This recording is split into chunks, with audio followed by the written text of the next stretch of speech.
Welcome to Cherry Blossom BL Story, where emotions bloom and stories unfold. Sit back, relax, and enjoy today's chapter. Chapter 13. Dawn vows the rooftop garden had been transformed overnight.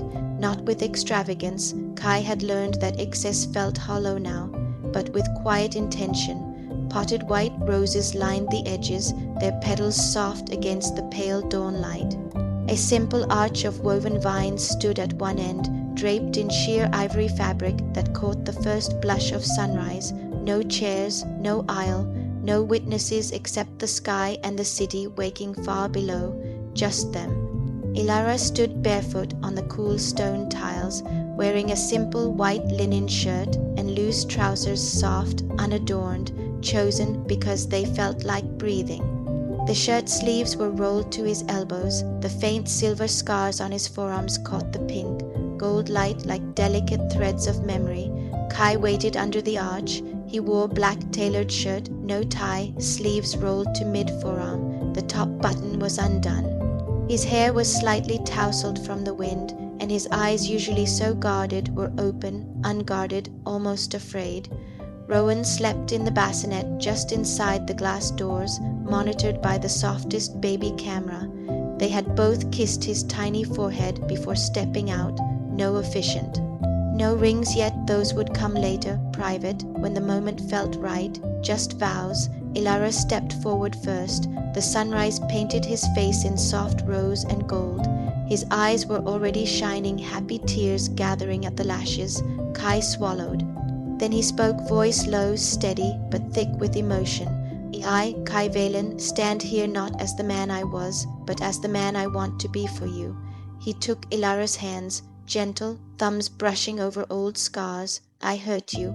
I broke your body. I tried to break your heart. I believed love was a transaction, something to be bought or owned. I was wrong. His voice cracked on the last word. I promise you lifelong protection. Not possession, gentleness, not control. I promise to listen when you speak, to hold when you need holding, to step back when you need space. I promise to carry my guilt quietly, so it never becomes your burden again. I promise to love you every day, not because you forgave me, but because you deserve to be loved without condition. He lifted Ilara's hands to his lips, kissed each knuckle. I promise to be your safe place, forever. Ilara's tears fell freely, now silent, shimmering in the dawn light. He smiled through them, small, radiant. Then he spoke, voice soft, trembling with joy. I, Ilara, stand here not as the boy who begged for shelter, but as the man who chooses to stay. He squeezed Kai's hands. You hurt me. Deeply, irreparably, some days, but you also carried me when I couldn't walk. You wept when I couldn't. You learned gentleness when every instinct told you to take. You gave me our son. You gave me back my voice. His breath hitched. I forgive you not because the pain disappears, but because love is stronger than pain. I accept you, not as perfect, but as trying, as human, as mine. He stepped closer until their foreheads touched. I promise to trust you, one day at a time, to let you hold me without fear. To cry when I need to and let you wipe the tears, to love you openly without apology, to build a home with you, warm, safe, full of laughter. Ilara's voice dropped to a whisper. I promise to be your safe place too, forever. The sunrise crested the horizon, pink sky bleeding into gold. No rings exchanged yet, just a kiss, slow, tender, unhurried. Kai cupped Ilara's face with both hands, thumbs brushing away tears. Ilara's fingers curled into Kai's shirt. When they parted, both were breathing unevenly, smiling through wet lashes. Kai whispered against Ilara's lips, a husband. Ilara laughed, soft, joyful sound, husband. They stood there as the sky brightened, arms around each other, foreheads pressed, breathing in the new day. No guests, no applause, just the quiet certainty that pain had ended and something better had begun. Later, after Rowan had been fed and settled for his morning nap, they returned to the bedroom. The sheets were fresh, sunlight filtering through sheer curtains. Kai closed the door softly, turned to Ilara. No rush, no demand. Ilara stepped forward, first slid his hands under Kai's shirt, palms flat against warm skin. Kai shivered, not from cold, from trust. They undressed each other slowly, piece by piece, reverent, no haste, no force. When they reached the bed, Kai lay back first, pulling Ilara down with him. Ilara straddled his hips, hands braced on Kai's chest. He leaned down, kissed the corner of Kai's mouth, then his jaw, then the pulse at his throat. Kai's hands settled on Ilara's waist, light, questioning. "Tell me what you want," Kai murmured, "always." Ilara smiled, soft, sure. "I want you." He guided Kai's hands, showed him where to touch, how gently. Kai followed every movement, careful, attentive. When Ilara sank down, slow, deliberate, both gasped. No pain, only fullness, only warmth. They moved together, unhurried, eyes locked. Ilara's tears fell again, happy ones, dripping onto Kai's chest. Kai caught them with his thumbs, whispered, "I love you." Ilara's rhythm faltered, overwhelmed, "I love you." Release came quietly, shared, shuddering, perfect. Afterward, Ilara curled against Kai's side, head on his chest, leg draped over Kai's thigh. Kai wrapped both arms around him, loose enough to let Ilara breathe, tight enough to feel safe. They lay in the sunlight, skin cooling, hearts slowing. Kai pressed a kiss to Ilara's temple. "Thank you," he whispered, "for saying yes." Ilara nuzzled closer. "Thank you for asking." Outside, the city hummed. Inside, the world was small and warm. Husbands, healed, whole. Chapter 14. A son's arrival. Rowan came home on a quiet Tuesday afternoon in late spring. The penthouse smelled of fresh linen and baby powder, new scents layered over old marble and glass. The bassinet had been moved to the sunlit corner of the master bedroom, where morning light filtered through sheer curtains and painted soft gold across the pale blue blankets. Ilara sat propped against pillows, Rowan cradled in the crook of his arm. The baby was 6 weeks old now, still small for his adjusted gestational age, but sturdy. Dark hair like Kai's, soft and slightly wavy. Eyes the same gentle hazel as Ilara's, wide, curious, already tracking faces with surprising focus. His tiny fist rested against Ilara's chest, rising and falling with every breath. Ilara looked down at him with wonder that never faded. Kai stood in the doorway, shirt sleeves rolled, barefoot, holding a warm bottle he'd prepared himself.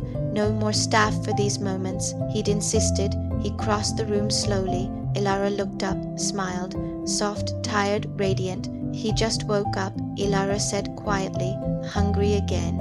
Kai knelt beside the bed, offered the bottle. Ilara shifted Rowan gently. The baby latched with small, determined sucks. Kai watched, breath held, as though the sight might vanish if he blinked. Then carefully, he reached out. Ilara nodded. Kai slid onto the bed beside them.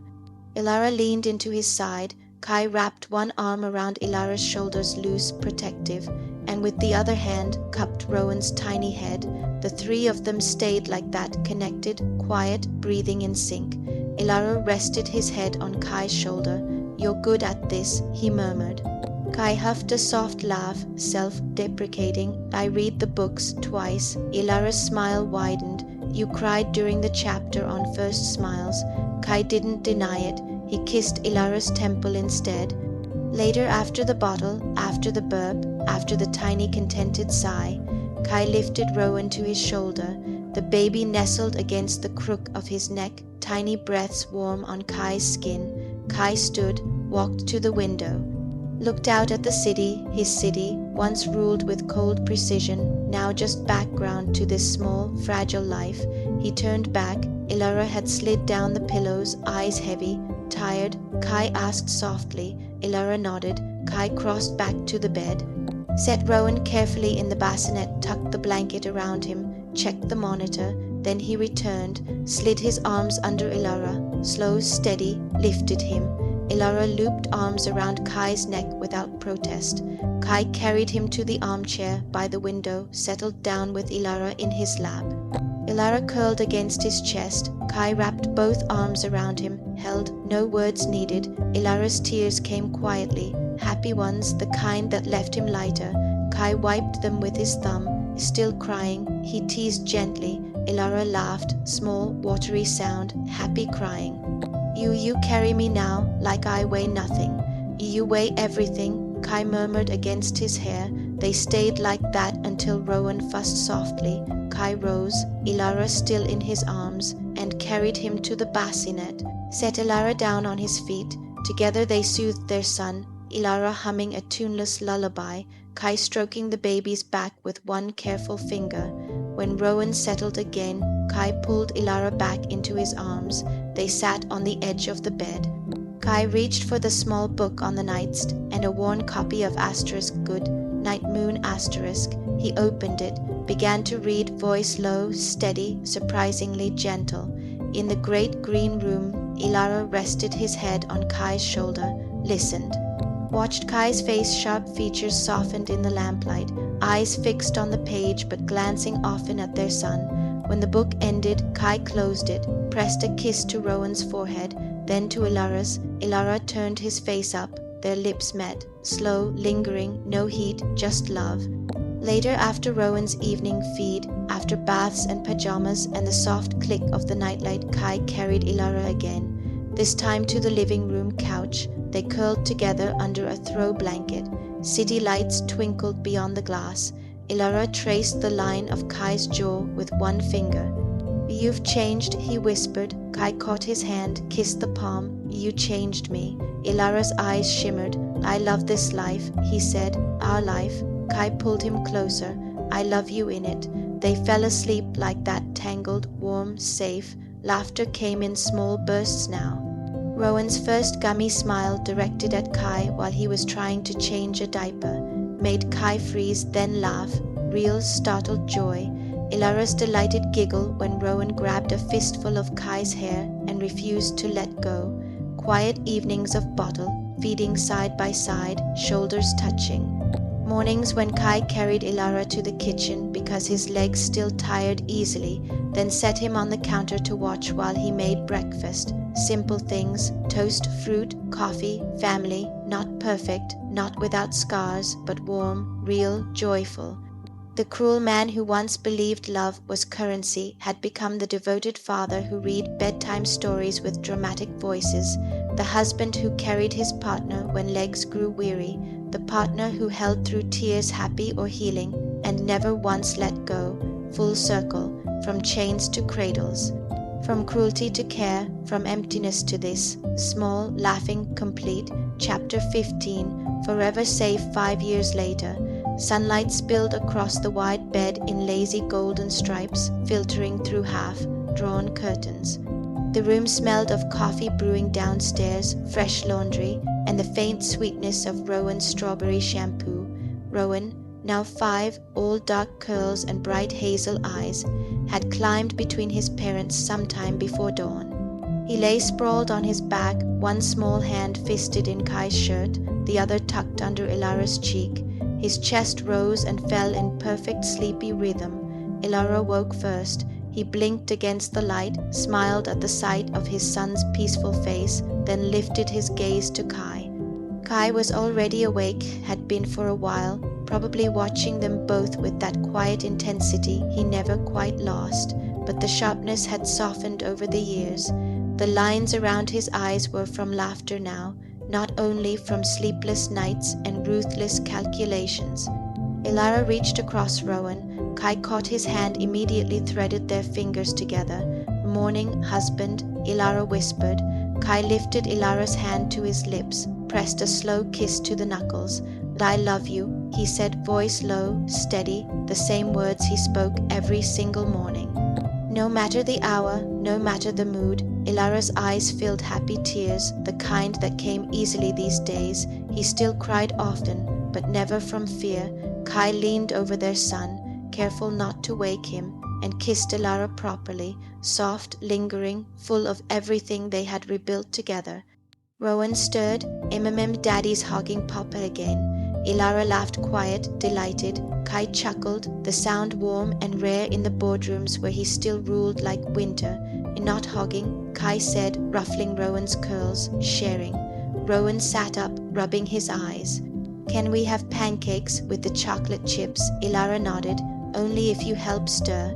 Rowan scrambled off the bed, bare feet slapping wood floors, and ran toward the door, calling over his shoulder, "I'll get the whisk." Kai watched him go, then turned back to Ilara, pulled him close, arms around his waist, chin resting on Ilara's shoulder. They stood like that for a long moment, watching sunlight dance across the room, listening to Rowan's happy footsteps echoing down the hall.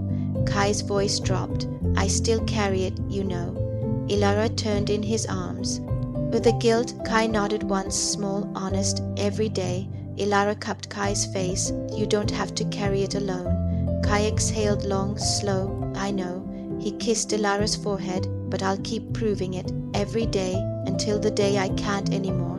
Ilara smiled, soft, sure. "You already have." Downstairs, the kitchen filled with laughter. Rowan stood on a step stool, whisk in hand, chocolate chips scattered across the counter like tiny stars. Flour dusted his nose. Kai lifted Ilara onto the island counter, gentle, effortless, because Ilara's legs still tired after long days chasing a 5-year-old. Ilara watched them, husband and son, mixing batter, Kai pretending not to notice when Rowan accidentally flicked chocolate at him. Kai retaliated, gentle smear of batter on Rowan's cheek. Rowan squealed. Ilara laughed until tears slipped free again, happy tears. Kai looked up, crossed to him, wiped the tears with his thumbs, leaned in, kissed him. Slow, deep tasting of chocolate and home. Rowan groaned dramatically. "Oh, gross, you're always kissing." Kai grinned against Ilara's lips. "Get used to it, kid." Ilara wrapped his arms around Kai's neck, pulled him closer, whispered into his ear, so only Kai could hear, "I'm safe, we're safe, forever." Kai closed his eyes, held him tighter. "I know." Years had passed. The boardroom still feared Kai Valen, the ice butcher who dismantled companies with surgical precision. But at home, he knelt to kiss Ilara's hand every morning. He carried Rowan on his shoulders through the park until the boy shrieked with laughter. He held Ilara through every nightmare that still came fewer now, but never mocked. He read bedtime stories with voices, terrible ones, that made Rowan giggle and Ilara smile. He apologized not often in words anymore, but in every gentle touch, every patient moment, every whispered "I love you" that never stopped. The cruel man was gone, not erased, redeemed, transformed by the one heart that never asked for payment. Only love. They built a quiet, warm life. Lazy mornings tangled in sheets with a laughing child between them. Afternoons of park swings and ice cream, sticky kisses, evenings of soft music, shared baths, Rowan asleep between them while they talked in whispers about nothing and everything. Truly healed, deeply loved, forever safe. And in the stillness of every night, when Rowan's breathing evened out and the city lights glittered beyond the windows, Kai would pull Ilara close, press his lips to Ilara's temple, and murmur the same promise he'd made at dawn on a rooftop years ago, "I love you." Ilara would smile, tears shining, always happy now, and whisper back, "I know." Love had won completely, quietly, eternally, the end. That's all for today on Cherry Blossom BL Story. Thank you for watching. What do you think about this chapter? Did you like it? Or do you think something unexpected is coming? Comment your thoughts below. And subscribe for more stories.